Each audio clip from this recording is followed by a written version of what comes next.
está suficientemente divulgado y tampoco está en la conciencia social de la gente.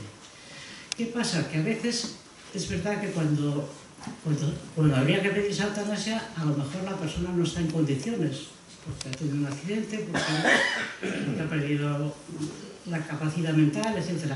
Entonces, ¿qué hay? Hay un instrumento que habla por ahí papeles, que es lo que se llama el testamento vital o el instrumento de instrucciones previas, que eso es lo que podemos hacer ahora, sin necesidad de estar enfermos, y que recoge en un impreso los datos personales de edad, fecha de nacimiento, capacidad mental, etcétera, etcétera, y uno elige la serie de medidas por las que no quería llegar a pasar, negándose a ciertos tratamientos sanitarios, que lo del consentimiento informado que hemos firmado tantas veces sin mirar, eso se acabó, hay que fijarse en lo que uno firma y hay que pedir la aclaración de lo que uno firma.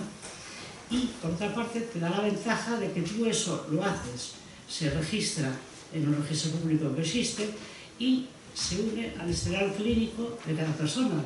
Con lo cual, si el día de mañana tú has pasado a no estar consciente, sí hay en el historial clínico una voluntad clara de hasta qué punto no quieres seguir viviendo, de hasta qué punto quieres o en qué condiciones quieres que te apliquen la eutanasia, etc. Y eso lo avisa, eso no hay discusión ni con los médicos ni con la familia. Eres tú el que tienes plenamente la conciencia para elegir y para decidir. Ese testamento, como todos los testamentos, es revocable, es decir, que si hoy se te pone la cosa que eres joven y dices, ay, el día que me tengan que duchar, yo no quiero seguir viviendo, llegas a cuando te tienen que duchar y no te parece tan grave. Dices, no, esto lo quito. Y vas como cambiando etapas, cambiando lo que tú quieres hacer con tu propia vida. Pero bueno, esto parece mentira, pero es algo que siendo gratuito y estando en disposición de que se pueda hacer, la gente o no lo sabe o le da yuyu, como dicen algunos, y no sea qué. Bueno, pues esto es una barbaridad que no se haga más. Y Galicia, desgraciadamente, es de las autonomías que está por la cola en el uso de este instrumento. Cosa que, por ejemplo, pues en Cataluña, en el País Vasco, en Navarra, son muchos más, la gente que tiene hecho esto. Entonces, yo ahora voy a terminar con esta parte, porque lo van a desarrollar luego mis compañeras. No vamos a desarrollar el cómo se hace el testamento vital, porque para eso ya tenemos los segundos martes de cada mes una reunión de 6 a 7 en el local de Morada. Está en la calle Enrique Macías, es una boca calle de la Hispanidad, y allí vamos los segundos martes de cada mes de 6 a 7 con el papelito de cómo es el impreso del testamento, lo que hay que entender, lo que hay que firmar y dónde se presenta, etcétera, etcétera. O sea, esa mecánica hoy la saltamos. También decir que ahora estamos con esta ley, pero no quiere decir que no peleemos por ir ensanchando las costuras de la ley, de tal forma que hoy no entraría la posibilidad de un suicidio si no es en esto, como llamaba el contexto de que objetivamente es una enfermedad terminal o subjetivamente un sufrimiento tremendo. El suicida normal, el que hoy se ahorca y se tira por la ventana, ese va a seguir haciendo eso hoy por hoy, porque todavía no se ha llegado a la posibilidad de suicidarse razonablemente con arreglo a la ley. Eso todavía no está, pero es una manera de seguir luchando. Cuando salgan a la luz los muchos suicidios que efectivamente existen, pues también habrá otro Amenábar que haga otra película y cuente cómo se puede restar el sufrimiento de tanta gente que quiere terminar sus días y que no tiene por qué tirarse de un 10º piso. San Pedro nos dejó una herencia aquí en Galicia, una herencia reciente de una compañera. Habréis oído hablar de la compañera Laura Fernández Zabalde, de 67 años, que teniendo un cáncer terminal decidió que no quería ningún tratamiento, pero que tampoco quería irse porque sí, sino que iba a irse con eutanasia, ni siquiera con tratamientos paliativos, con eutanasia. Y entonces se fue al Mensueiro, entró en esa 7ª planta, que yo digo que es de los desahuciados, pero no debe decirse, ya me están diciendo que no, y realmente pidió la eutanasia y estuvo aguantando para que no terminara porque sí, sino que terminara por su voluntad de que le aplicaran la eutanasia. Nos dejó un testimonio gráfico que vamos a poner ahora, que son solo un par de minutos, en que ella habla de la suerte que ha tenido de irse de esa manera.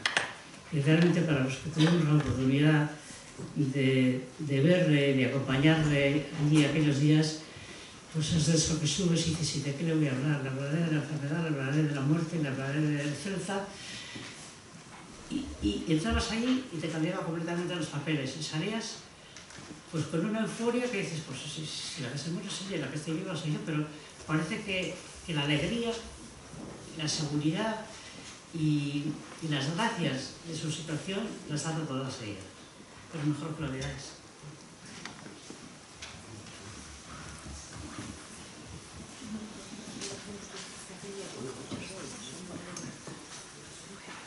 Laura Fernández, a viguesa que reclamou públicamente a Xunta que acelerase os trámites de eutanasia para enfermos terminais, recibiu a axuda para morrer esta mañá. Nunha entrevista gravada deixa testemunho das súas razóns para defender a eutanasia e reclama máis medios para os cuidados paliativos. A miña idea da vida é vivir pouco ben e non moito mal.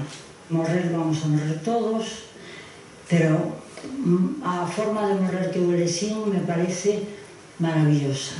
O sea, a xente non entende, pero eu levo moitos anos pensando, defendendo a eutanasia, a lei de morte digna. Laura elixiu a súa derradeira viaxe. Afectada por un cancro en fase terminal, quería recibir eutanasia mentres conservaba a lucidez e non morrer agardando por esa axuda, como lle sucede a moitos enfermos. Por iso exixiu públicamente a Xunta a acelerar os trámites e conseguiu que lle aplicaran na metade do tempo habitual. Eu estou feliz, o sea, estou en paz comigo mismo, co mundo, e non teño medo a nada.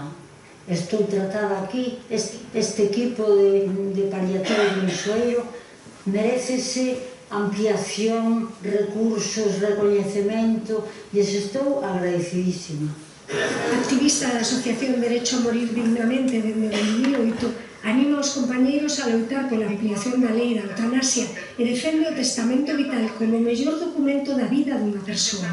Vai a reflexar cando ti non podes expresarte, que cousas quererías cando túa cabeciña non poida decidir. Entón, evítaslle problemas a túa familia que teña que decidir por ti, porque non vai a poder decidir, por exemplo, unha eutanasia, e aforralle tamén os médicos. Esta mañá morren cantando gracias a la vida. Si solo con que aprendades algo desta miña experiencia vai a ser bo para vos, me sinto afortunadísima.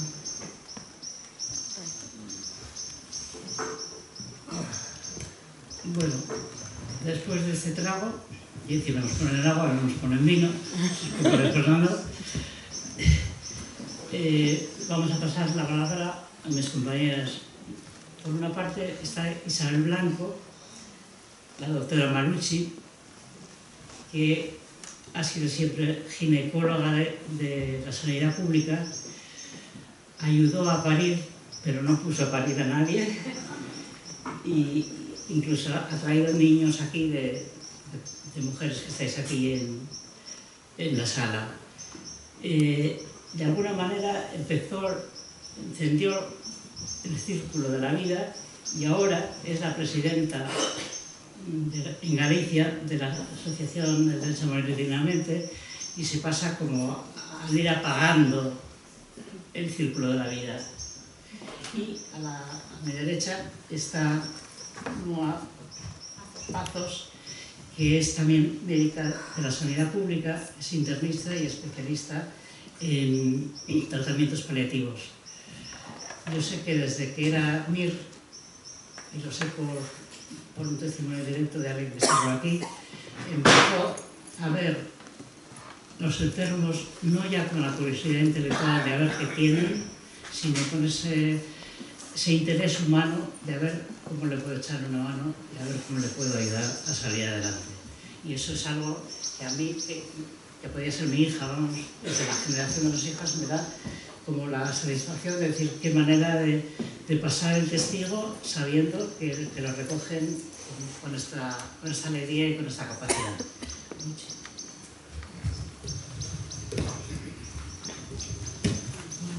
Buenas tardes.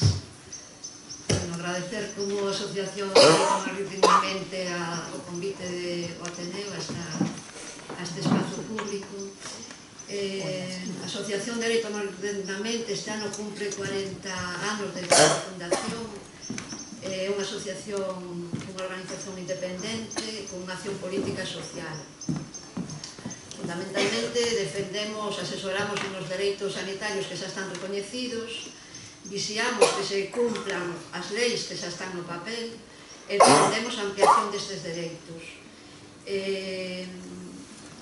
Defendemos tamén que o día 12 de xaneiro, o día que morrera Ramón San Pedro, se ha declarado Día da Morte Digna en Galicia.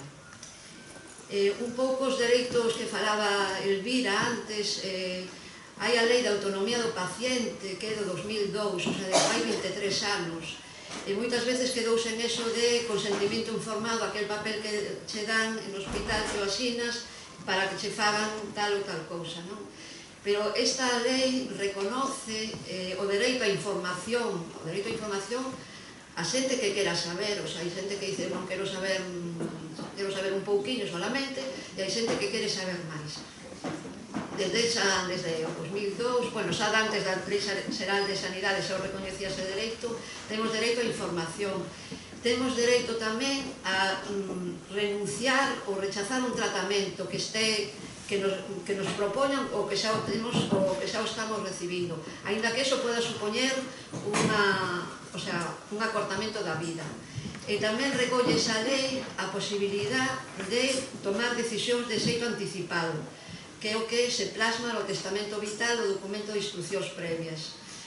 Xa contou Elvira, que é un documento legal onde unha persoa propoñemos que despois de reflexionar sobre que valores ten, cales son as decisións que vas tomando na vida e como queres que sea a tua morte, nese papel plasmar de que xeito ti te compensa e consideras que é un xeito digno de vivir, en que outras situacións consideras que pa ti xa non che compensa.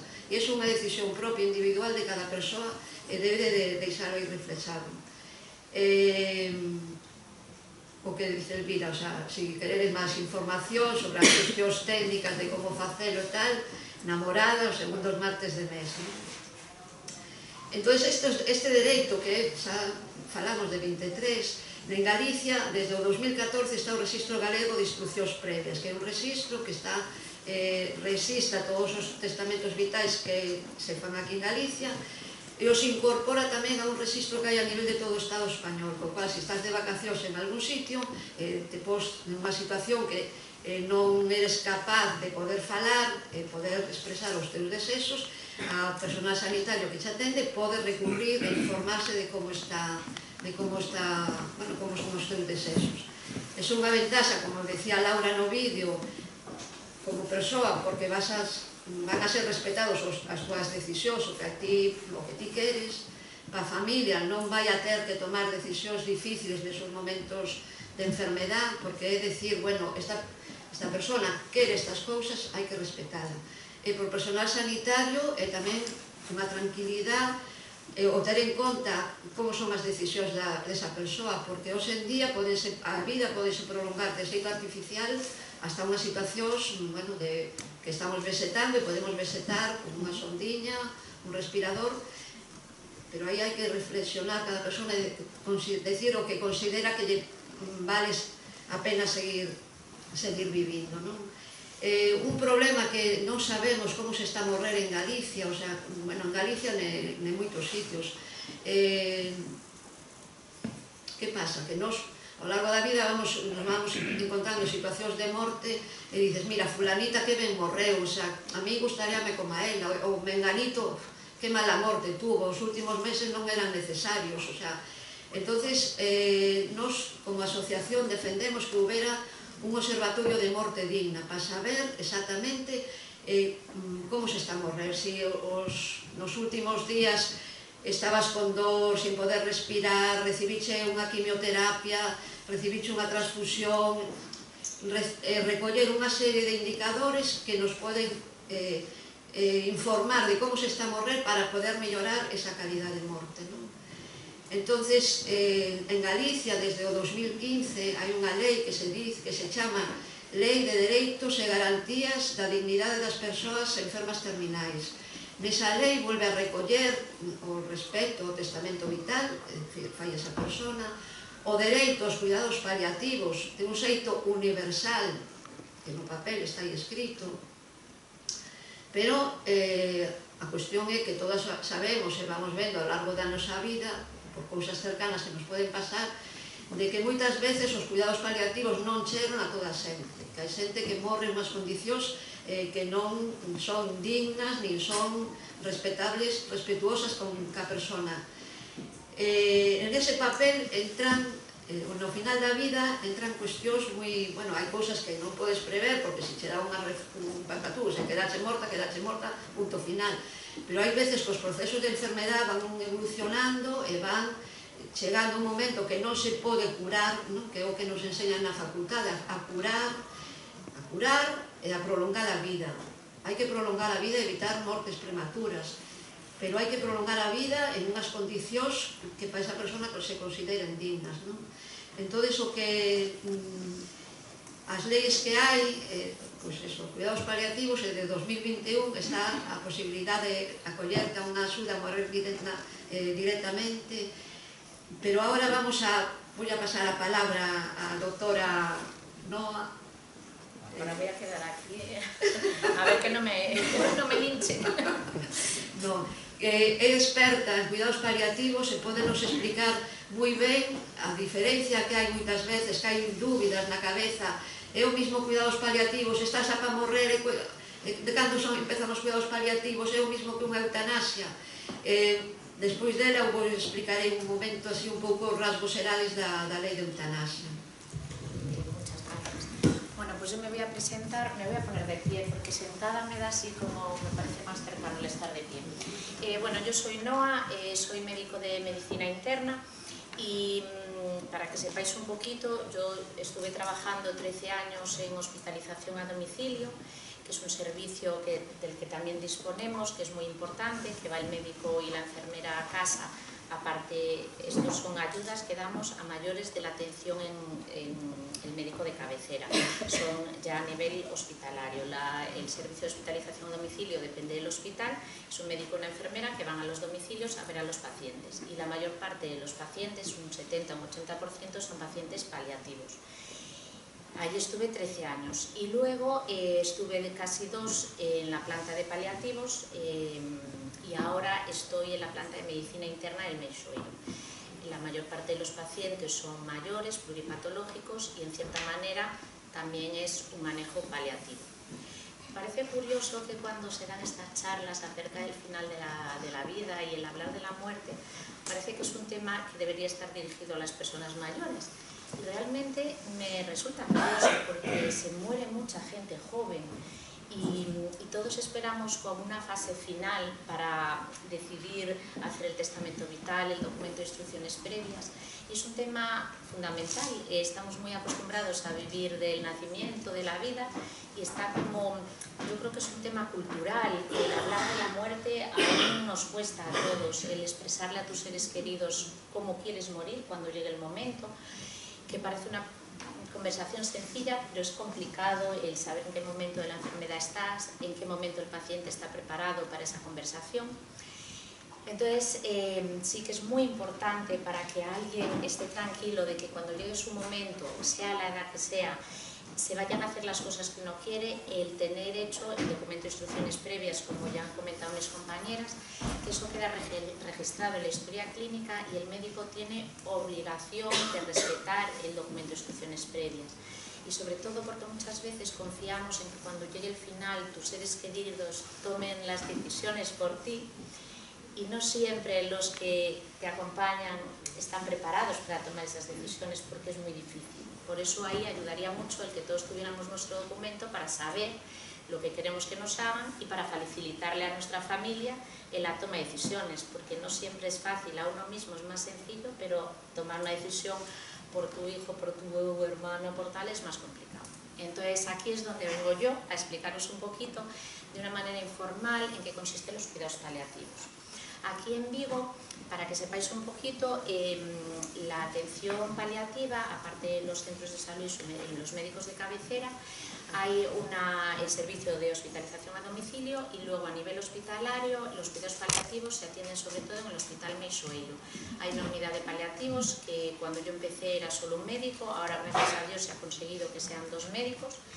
Hay una planta, que es donde estuvo Laura, que es la planta 7ª del Hospital del Meixoeiro. Hay 12 camas, o sea, para la población que tenemos, yo vengo aquí también a que me ayudéis a reivindicar, para toda la población que hay tenemos 12 camas, 12 camas. O sea, luego tenemos también una consulta para poder hacer, porque muchas veces los pacientes están en casa, no están aún en la fase final y no necesitan hospitalización y muchas veces podemos controlar los síntomas en la consulta.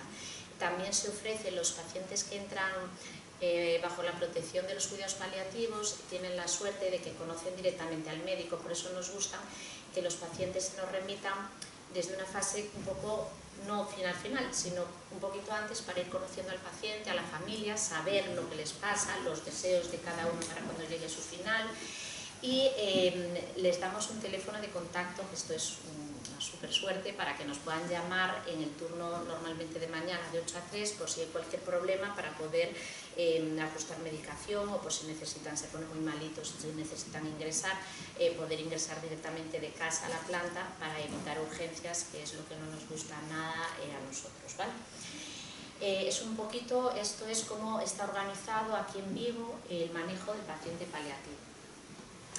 Muchas veces cuando hablamos de paciente paliativo, primero tenemos un concepto erróneo de que parece que es solo el paciente oncológico el paciente paliativo, que efectivamente el paciente oncológico en una determinada fase de la enfermedad requiere unos cuidados paliativos, pero hay muchas enfermedades que no son puramente oncológicas y que sí que necesitan un manejo paliativo, muchos deterioros cognitivos, muchas demencias en la fase final de su vida necesitan cuidados paliativos, pacientes cardiológicos, respiratorios, necesitan cuidados paliativos. Entonces, sí que es importante que sepáis que el paciente paliativo no es solo el oncológico, ¿vale? Y otro concepto también muy importante es que parece que a veces cuando un paciente llega a la consulta o a la planta de paliativos parece que es porque ya se va a morir ese día o al día siguiente. Y eso es un poco una idea que yo quiero cambiar, y es que el paciente paliativo a veces tiene una cancha, quiero decir, a veces están 6 meses, 1 año con nosotros, son pacientes que conocemos de tiempo de evolución, no es solo que vayan allí y que ya tiene que ser el final, quiero decir, muchas veces los ingresamos para controlar el dolor, para controlar la fatiga, porque hay que hacer alguna prueba para intentar acelerárselas, entonces no es solo el final.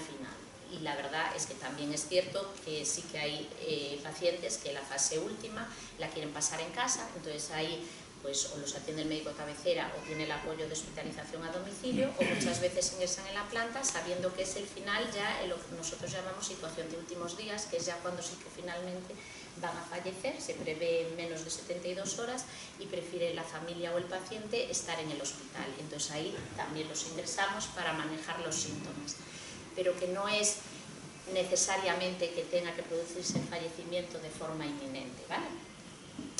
Y luego sí que durante el manejo del paliativo pues tratamos muchos síntomas, como son el dolor, la fatiga, la angustia, sobre todo la angustia vital, que es un síntoma muy habitual, el acompañamiento de la familia, el saber un poquito los cuidados, y que sí que es cierto que cuando los síntomas no se controlan adecuadamente, muchas veces hay que plantear la sedación paliativa.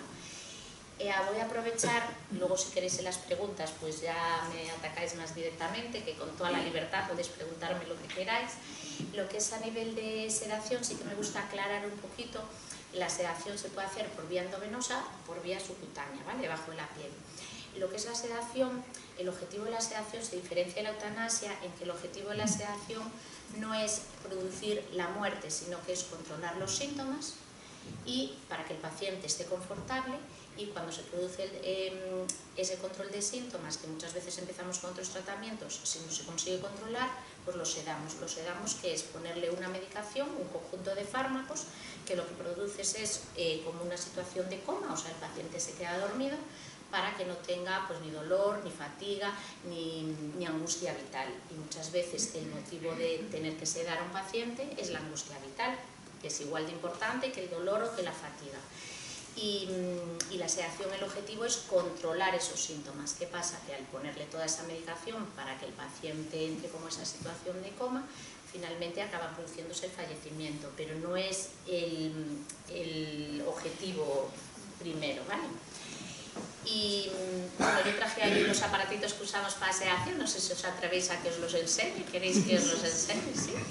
Entonces, nosotros, por ejemplo, en la planta de paliativos, nosotros generalmente, bueno, hay muchas, no os voy a contar aquí todo, pero muchas veces manejamos mucho la vía subcutánea, porque a veces los pacientes están cansados de que les pinchen las venas, no se le encuentra la vía, hay que pinchar, y la vía subcutánea es a través una hojita muy finita, que es como un plastiquito que se pone debajo de la piel, y a través de ahí administramos la medicación. Y si hay que sedarnos, le conectamos el aparatito que utilizamos para sedar ahí a esa vía, ¿vale? Este es un infusor, ¿vale? Aquí es donde se carga la medicación, que no os voy a explicar para no enrollarme, pero es como un globo que va dentro, y ese globo se va desinflando poquito a poco, y a medida que ese globo se desinfla va pasando la medicación. Esto va conectado aquí, y como no es como un suero o algo así que tiene que estar en lo alto, sino que es un globo que se va desinflando independientemente de donde esté el aparatito, lo ponemos muchas veces debajo de la almohadita o al lado del paciente para que no se vea, y con esto se pasa la medicación a lo largo de todo el día, y el paciente así conseguimos que esté dormidito todo el rato y no despierte. Esto se puede utilizar, estos aparatos los tienen en atención primaria, los tienen en hospitalización a domicilio, y los tenemos en la planta. Como veis, no es ninguna cosa del otro mundo, ¿vale? Y no sé, así más cosas, si quieren, no sé. A lo mejor luego preferís preguntar directamente después. Yo es por no liarme mucho. Yo creo que sí que seguimos. Porque yo, si no me dejáis, yo sigo, ¿eh? No sé, yo de aquí, que pensé que no iba a conocer a nadie, pero sí que estoy viendo alguna cara conocida, a Lola, que la conozco por ahí de cuando yo era residente, y también conozco a algún otro, pero bueno, si sois, por la mayor parte, no sois del sector de la medicina, ¿no? Es de la calle, como digo yo, gente normal. Vale, pues si queréis hacerme alguna pregunta, no sé, algún tema en concreto, el documento de instrucciones previas, que lo que quería únicamente comentar del documento de instrucciones previas es que ahí puedes dejar reflejado lo que quieres que te hagan o no te hagan, si llega un momento en el que tú no puedes opinar, y puedes elegir si quieres que te seden o que hacer la eutanasia. Hay otro concepto que también me parece muy importante, es que los cuidados paliativos no son incompatibles con la eutanasia. Yo creo que lo importante, y también desde el punto de vista médico, es lo que tenemos que abrirnos a la sociedad para explicar un poquito las medidas y las opciones que tenemos, y que luego cada uno, libre y voluntariamente, decida lo que le parece mejor a esa persona, y es lo que tenemos que respetar. Entonces, para que uno pueda decidir voluntariamente y hacer realmente lo que uno querría, es muy importante el documento, porque a veces sí que tenemos problemas, y sobre todo en paliativos, con familias que no nos dejan entrar en el paciente porque tienen miedo a que ese paciente, cuando reciba la información, pues se vaya a deprimir, se vaya a desanimar o se vaya a hundir. Y yo creo que sí que no debemos privar al paciente de la información, porque cada uno es dueño de su situación, y hay gente que no quiere saber, lo cual es muy respetable y está en su derecho, y entonces ahí la familia toma las decisiones, pero muchas veces la familia no deja que el propio paciente pueda expresarse, y eso sí que es un punto que deberíamos tenerlo, como estar todos un poco preparados a decir, bueno, pues llegado a este punto ya me ha explicado lo que quiere que hagamos y para adelante, ¿vale? No intentar hacer esa protección sobre tu ser querido, que al final lo único que haces es complicar más el final de la vida, ¿vale? Yo quisiera decir algo. Sí, claro. Pero, mira, termino yo y después Sí, abrimos. sí.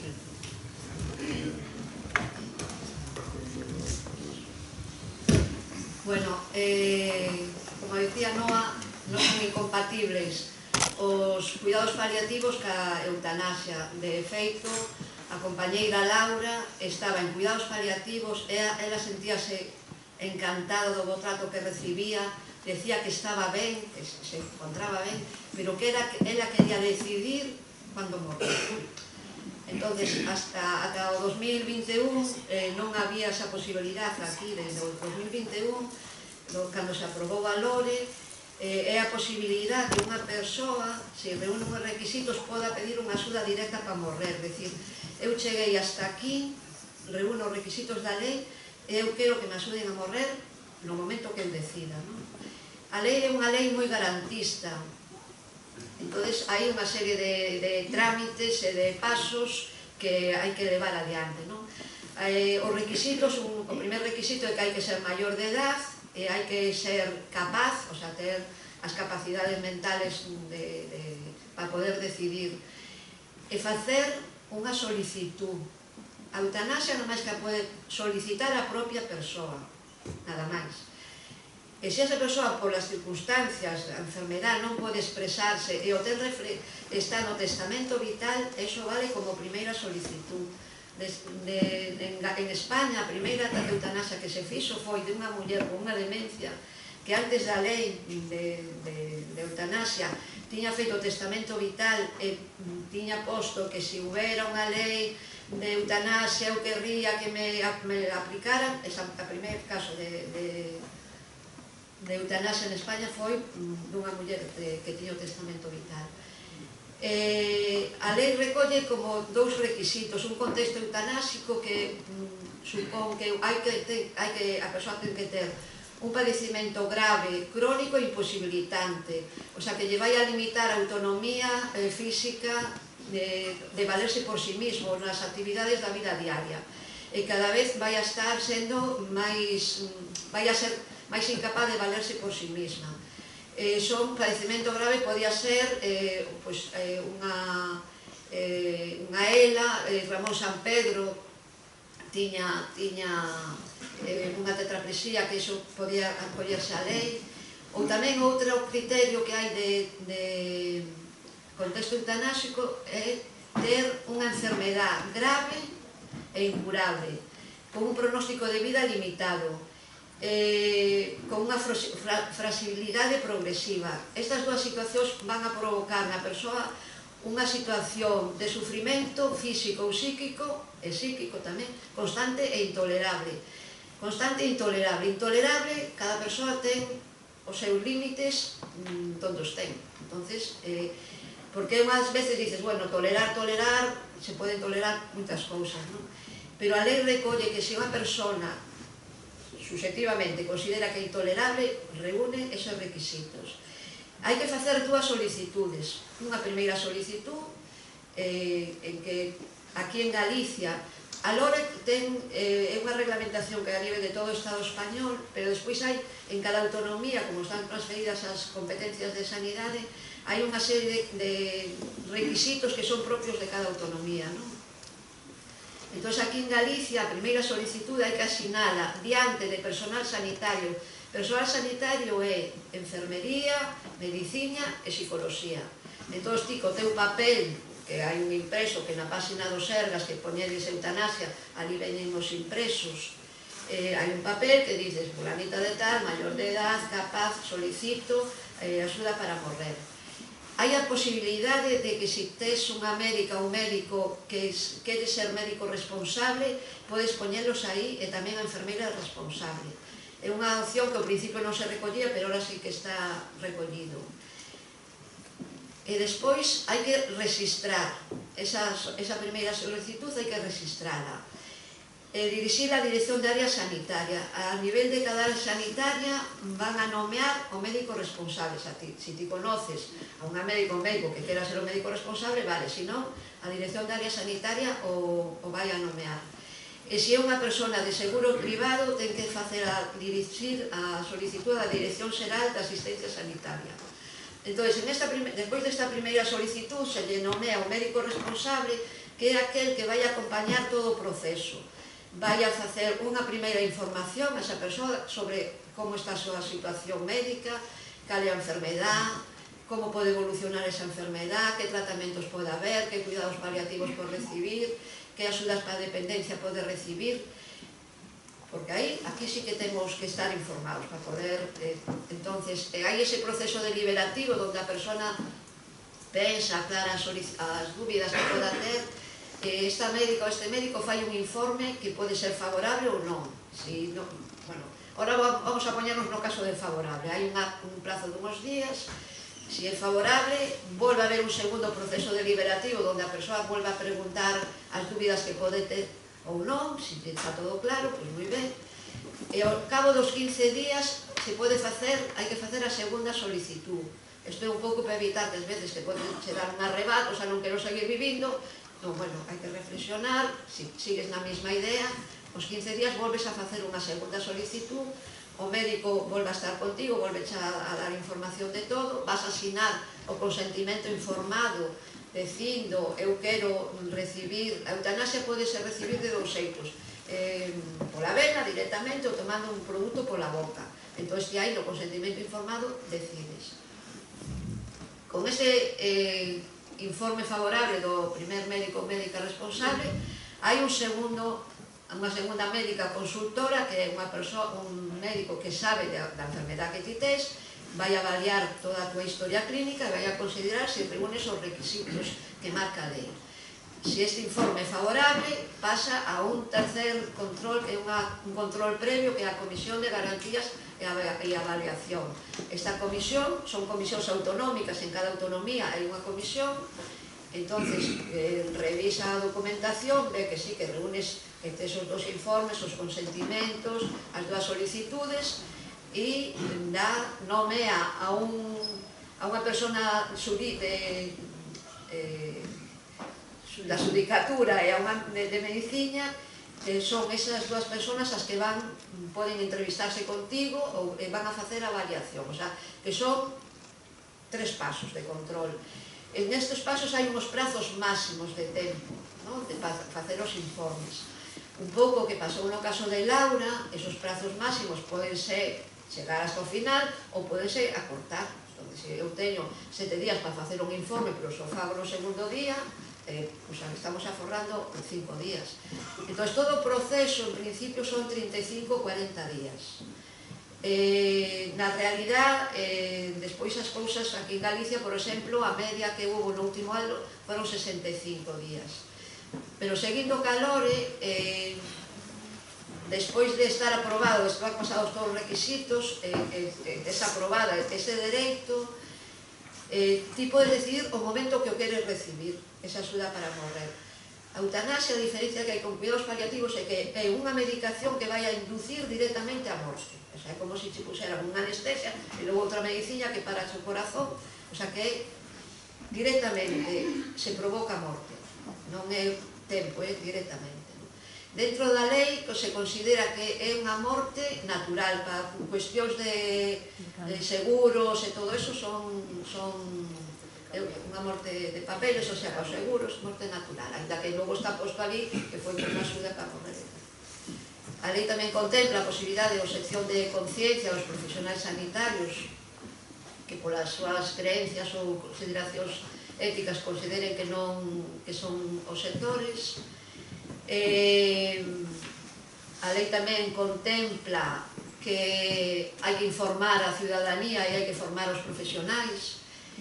Nos, como Asociación de Dereito ao Aglutinamento, aquí en Galicia consideramos que a formación que hai é formación online. Este é un tema suficientemente novo, é unha situación que non estamos acostumados a vivir como personal sanitario. Estás acostumada a intentar mellorar, curar, E o tema da morte sempre é un tema como moi tabú, non? O sea, como decía, non? O sea, muitas veces hai ese silencio alrededor da persoa que hai como un bloqueo aí que lle impide a persoa tamén manifestarse e expresarse como se atopa, non? Esta lei de regulación da eutanasia está dentro da carteira de servicios da sanidade pública. O ano pasado fíxose unha eutanasia aquí en Galicia na privada. Desde que entrou a lei en vigor vai aumentando os números de solicitudes de eutanasia. Desde que entrou a lei en vigor, o sea que levamos agora, vai a ser o cuarto ano, hubo 75 solicitudes e hubo 37 prestacións de axuda para morrer.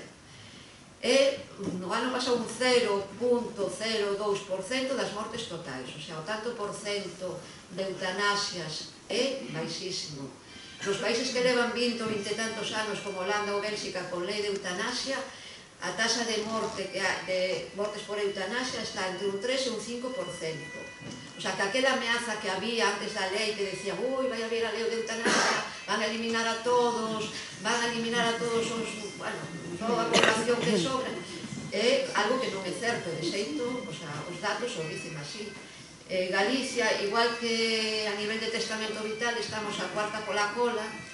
A nivel de testamento vital, ao finales do ano pasado había 20.104 testamentos vitales feitos. Supón un 5%, non, perdón, 5 por mil, de 5 por mil, o sea, de cada 100, 0,5. Navarra ou Pamplona teñen un 22 por mil. O ano pasado das eutanasias houbo 38 solicitudes, fixeronse 18, unha foi con solicitud a través de testamento vital. Desas 38 solicitudes, 14 foron feitas por mulleres e 24 por homes.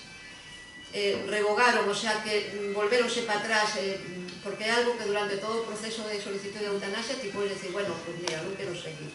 Hubo 10 persoas que non quixeron continuar co proceso. 4 persoas solicitaron un aprazamento. Nos defendemos a unha muller que quiso aprazar e conseguiuse un aprazamento de hasta 6 meses, porque a lei non marca ningún límite de aprazamento. É un dato que nos parece terrible que durante o proceso, o ano pasado, durante todo o proceso de tramitación, faleceron 14 persoas. Quer dicir, un 37% das solicitudes morreron durante a tramitación. A tramitación, o ano pasado en Galicia, durou 65 días, a tramitación media. Eso quer dicir que pode ir de 35 a 100 e pico, non? Nos defendemos que isto hai que agilizarlo, hai que normalizar esta situación. Un xeito é que o personal sanitario reciba formación directa, persoal, en directo, para poder expresar, bueno, pois o que che entra, o que che dá voltas na cabeza, se mañán vou a facer unha eutanasia, vou a poñer unha medicación, de recibir unha formación e despois tamén recibir unha compensación horaria, quer decir que se ti todo ese proceso deliberativo de falar ca persoa, de explicarle, é un tempo.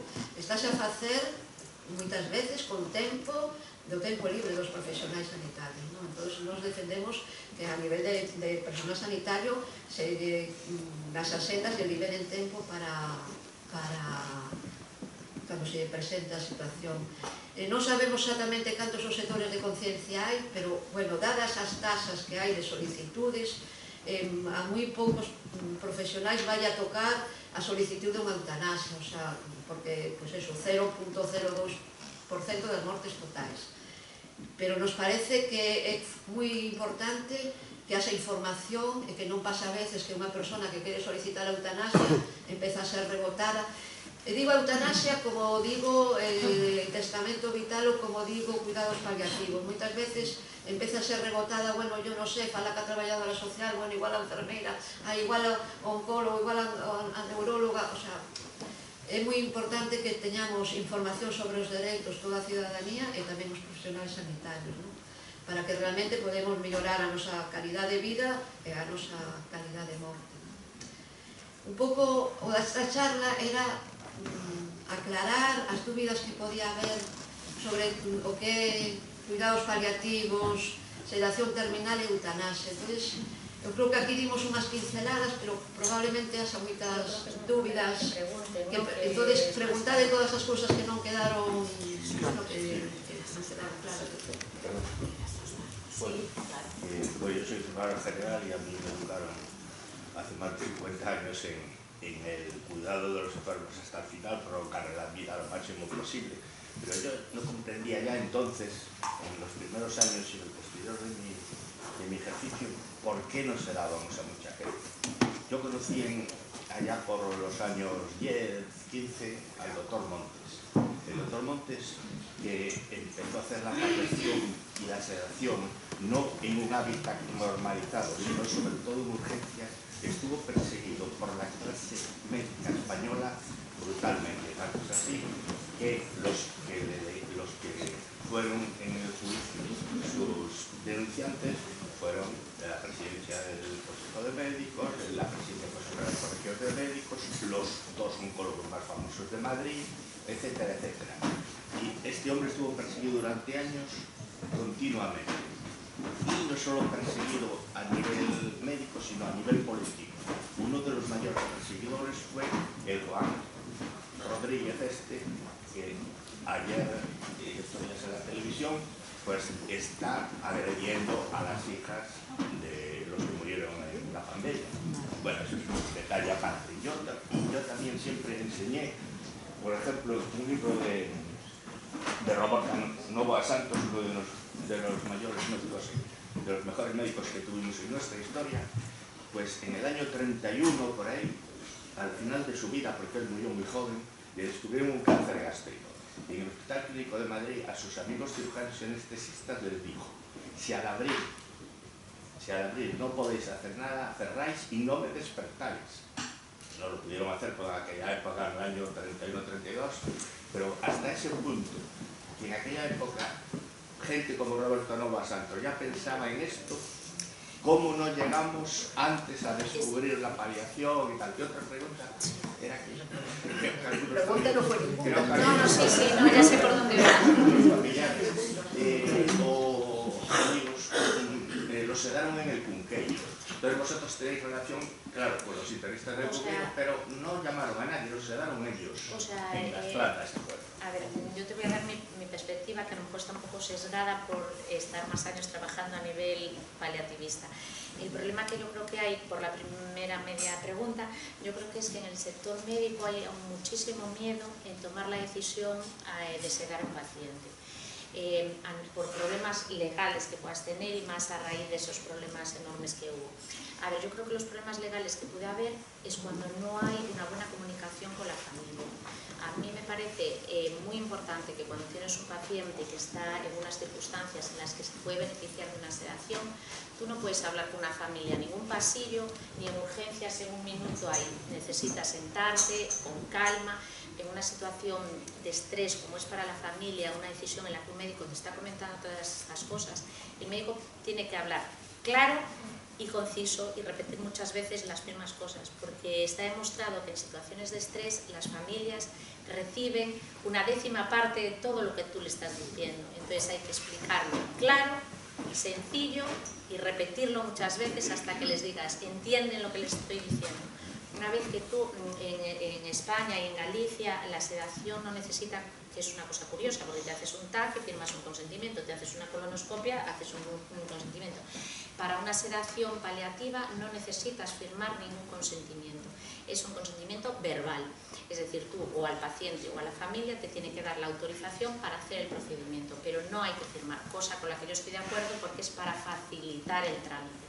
Pero sí que es cierto que tienes que explicárselo a la familia, tienes que dejar registrado en la historia clínica que le has explicado el procedimiento que vas a realizar y en lo que consiste la sedación, para evitar los problemas legales, porque luego los médicos tienen miedo y no lo hacen. Y por ejemplo, sedaciones en el Álvaro Cunqueiro se pueden hacer porque en teoría todos los médicos deberían saber sedar a un paciente, cosa que yo no estoy tan convencida. Y luego, otra cosa es que tú ya conozcas al paciente, tenga un perfil paliativo, una cosa es que tú tengas un paciente de cirugía, se ponga malito y lo tengas que sedar. Si tú ya es un paciente pues paliativo, que lo conoces de la consulta y del seguimiento, intentamos que fallezcan con nosotros porque nos parece que el entorno es el más apropiado. En la planta de paliativos las habitaciones son individuales y hay un equipo psicosocial, hay una psicóloga, una trabajadora social que da un apoyo muy importante al paciente y a la familia en esos momentos. Entonces, que se puede sedar a cualquier paciente en cualquier hospital, se debiera, porque es una necesidad, es un tratamiento como cualquier otro. Pero a veces es importante saber el contexto y la situación en la que un paciente se da o no, pues se dará un pasillo en urgencias. Para mi forma de ver, no debiera ser así. Entonces necesitas como una preparación y un sitio apropiado. Entonces, si el paciente ya lo conoces de paliativos, intentamos que ingrese con nosotros porque la familia nos conoce, el paciente nos conoce, y nos parece que es facilitar un poquito esa situación tan delicada.